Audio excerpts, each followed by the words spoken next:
देखी अपने भैया के आवे थी बाहर से मुंह में रहियो घर में तो हमें रहो हमारी घर में अब ना रहो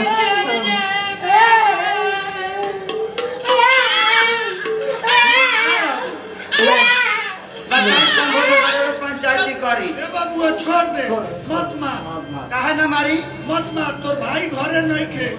वाई तब ओकरा सामने कर व्यवस्था कर तू मरई बा एकरा केना मारी त हम बुढ़ारी में का मरवाए बबुआ हां तो बताओ भाई टोपी लेके पैदा कर देले बिया दूध नहीं खे पिया होते लइका के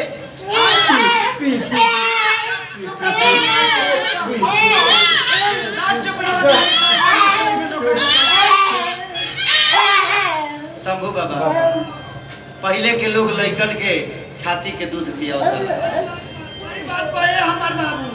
आजकल डब्बा पिया के डब्बा बना दे तरी सब तो कहाँ से दुनिया है कि बाबू है कि पापा यही से आजकल के लड़का इज्जत नहीं खा सक का करे जाए भौजी है जाए हाँ हम मारा है बहुत मारा है का और तुमने मरवा लिया बहुत बढ़िया से बर्दाश्त कर लिया हम माफी चाहते हैं तुम्हारा छू के गोड़ लग रहे हैं बेटा हकी भाला पैदा पहले बढ़ लिए भौजी बड़ा छड़िया तो छेदा था जाके छेदा माई का लड़का के चाचा इतना तेज बानी तो लड़का तेज होई अरे बाप रे बाप तू कौन तेज भाई खुना ते इतना भाला वाला लड़का ना है ना कर तू पूरी तेल लगाने मारी हां तेल लगा के कर मुड़ी बोल करे के तो लाम कर देले भी लाम हो गया बाप रे तेल लगाले बड़ खेल कइले बड़ तू बता तेल लगाले बड़ है ना खाती सरसट दोनों टाइम हम मोली ले दोनों टाइम हां दोनों टाइम मोले नहीं हमें मिला के जवाई हां त जवाई ने करा के तनी हिंग चट्टा भाई कर जाता अन्ना खा मिलत ना आई राम मंगा से मांग लिया ई पहले हिंगे बेचता है तनी अंजनी भैया के संगत में परत बेचारा ढोलक बजावे लगल आज नाम हो गइल ढेर दाम हो गए तब से लेकिन भाला वाला लड़का आज हम ना देख रहे मेरे दादा पहली बार भाला वाला लड़का क्षेत्र के विकास होई बहुत विकास मात्र ये बाबू मात्र चुप ना चुप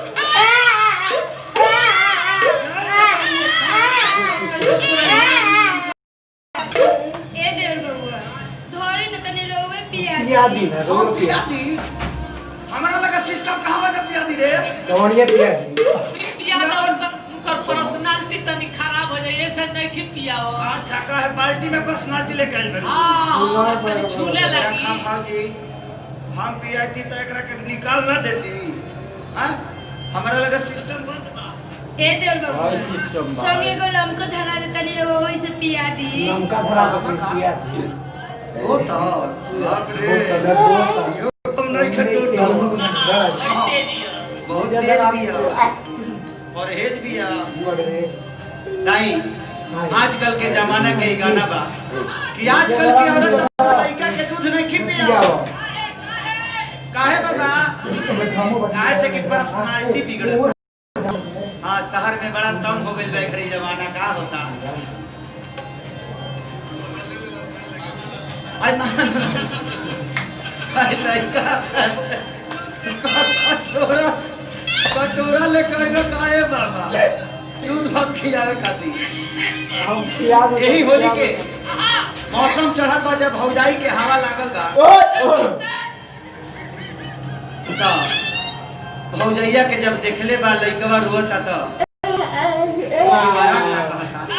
जब गांव के लोग पूछता तो वो कहता क्या बात है ए बबुआ कैसे कहता हो शंभू बाबा का कहता लइकवा क्या कहता? जब रौरे खानी बुजुर्ग आदमी जब कहलस हां कि बबुआ तोरा घर में बड़ा शोर होता रे हां का होता बबुआ तोरा घर में बड़ी हल्ला होता का करे बाबा भौजाई के मिल गई पार्टी में पर्सनालिटी के लिया दोनों मिल दिया तो घर में तारा के पड़ी हर दिया दिया बुता के भाई बस तू का से मरद जनबो इन लोगों के बारे में मत सोचो कोई तुमसे ज्यादा ताकतवर नहीं इस दुनिया में सबसे बड़ा युद्ध मौत है